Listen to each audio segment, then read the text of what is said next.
Human rights is, geez, that's a good question. Human rights. Oh, that's a tough one. Wow. I don't even know how to give that a definition. I would probably have to do a little bit of homework or something. Any right that I think just as a normal, human, any... The rights that humans have? That's a very large debate. Més que rar, que són mange ting. Tú le puedes preguntar a 20 personas y te van a dar 20 diferentes opiniones. Non saprei, è una domanda complicatissima. Difficilissimo. I guess we just take them for granted that they're there, but we don't even consider what they are.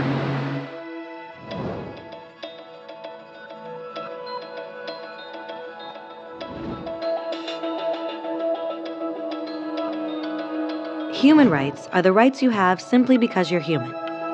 It's how you instinctively expect and deserve to be treated as a person, like the right to live freely, to speak your mind, and to be treated as an equal. There are many kinds of rights. Most apply to a certain group. But human rights are the only ones that apply to absolutely everyone, everywhere. That means kids, old people, poor people, basketball players, garbage men, rappers, teachers, Africans, Indians, Albanians, Christians, Muslims, Kabbalists, atheists, your mom, your dad, your next door neighbor, and you all have the exact same human rights. In other words, they're universal. But the question remains, what are they? Name the human rights? What the human rights are? The right to live. Equality between all peoples. Right to religion, the right to... Is there supposed to be a list somewhere I should be aware of? According to the United Nations, there are a total of 30 human rights, which are usually lumped together and called simply human rights.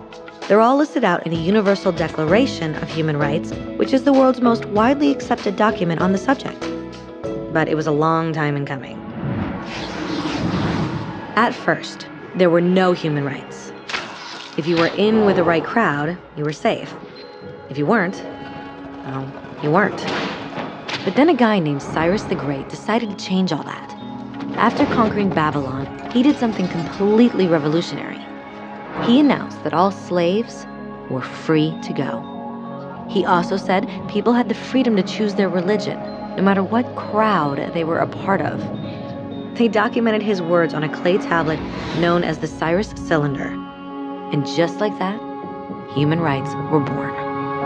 The idea spread quickly to Greece, to India, and eventually to Rome. They noticed that people naturally followed certain laws, even if they weren't told to. They called this natural law, but it kept getting trampled on by those in power.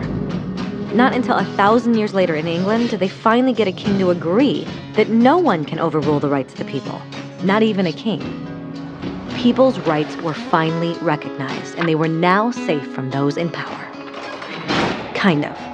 It still took a bunch of British rebels declaring their independence before the king got the point that all men are created equal.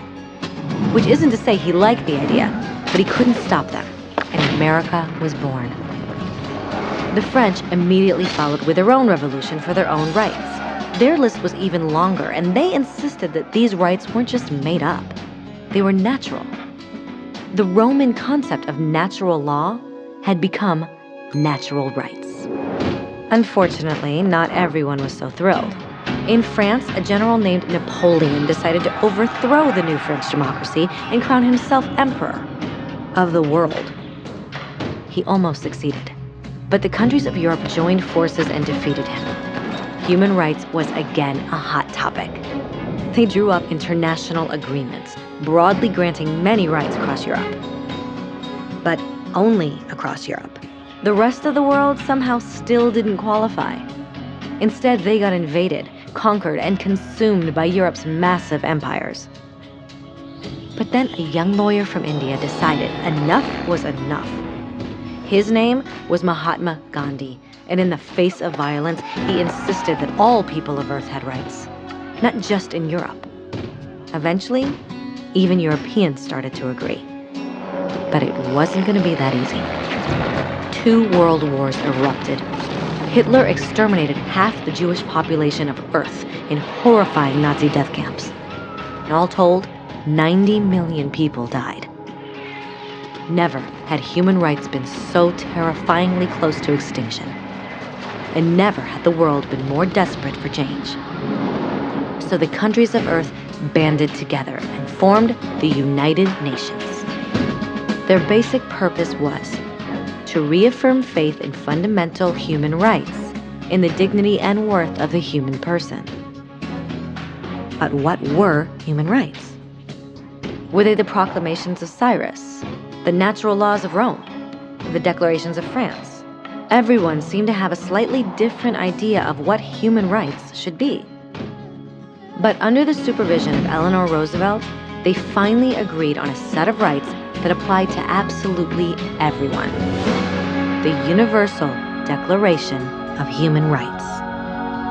The French concept of natural rights had finally become human rights. So, in summary, at first, only a few lucky people had any rights, until one of those guys decided, hey, other people should have some rights too, which was great, except not everyone agreed. And it only took a few thousand years of fighting and declarations and more fighting until everyone finally agreed that human rights should apply to everyone. And they all lived happily ever after. Except for one little problem. If people have the right to food and shelter, why are 16,000 children dying of starvation every day? 1 every 5 seconds.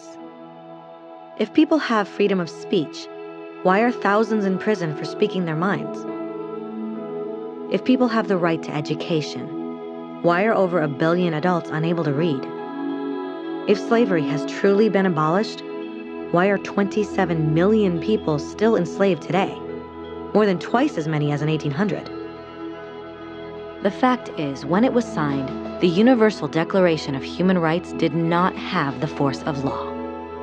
It was optional.